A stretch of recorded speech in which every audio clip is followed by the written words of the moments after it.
l'opération de donation en elle-même, il convient de rappeler 2-3 principes. À savoir qu'au Maroc, lorsqu'un Marocain musulman vient à décéder, sa succession est régie par le droit musulman. Ce qui signifie concrètement qu'un non-musulman ne peut pas hériter de lui et que s'il a des garçons et des filles, les garçons ont le double des parts de leurs sœurs. J'ajoute que s'il n'a que des filles, ce sont les frères du défunt qui viendront à la succession pour une partie. Pour cette raison, on peut décider en amont d'aménager la transmission de son patrimoine et donc faire des donations. Lorsque vous êtes musulman et que vous souhaitez faire une donation, vous devez conclure un contrat de donation. Ce contrat nécessite l'accord du donateur, c'est-à-dire celui qui donne, mais aussi l'accord du donataire, c'est-à-dire celui qui reçoit.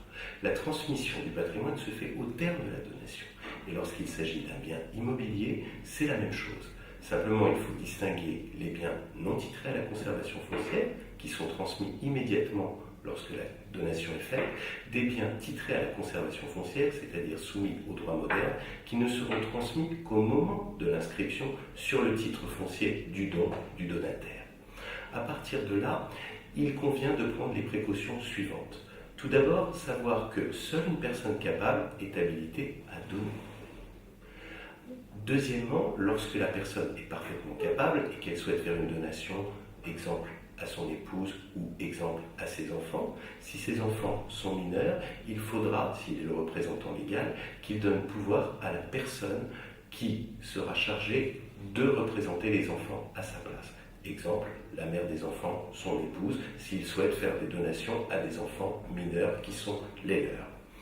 Quand le bien est immatriculé à la conservation foncière, il faut impérativement, pour que l'inscription soit possible et que le nom des donataires soit régulièrement inscrit, que l'acte qui constate la donation soit un acte authentique, c'est-à-dire soit annulaire, soit établi par un avocat auprès de la Cour de cassation, soit par un notaire. La donation peut être révocable ou non, c'est-à-dire que le donateur peut prendre la précaution de prévoir qu'il révoquera la donation postérieurement. Cependant, il doit savoir que s'il introduit une clause de révocabilité, pour que cette clause de révocabilité soit effective, c'est-à-dire qu'elle produise effet, il faudra réitérer la révocabilité et que si le donateur ne souhaite pas, dans un acte, accepter la révocation dans un deuxième temps, la révocation ne sera pas possible.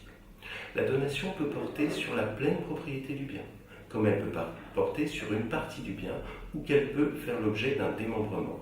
On parle souvent de donation avec réserve d'usufruit, c'est-à-dire que le donateur, celui qui donne, va conserver l'usufruit et donner la nue propriété. En étant usufruitier, il garde l'usage et la jouissance du bien, c'est-à-dire le droit d'y vivre, le droit de le louer. Mais à son décès, l'usufruit sera immédiatement transmis au nu propriétaire et échappera de fait au droit successoral.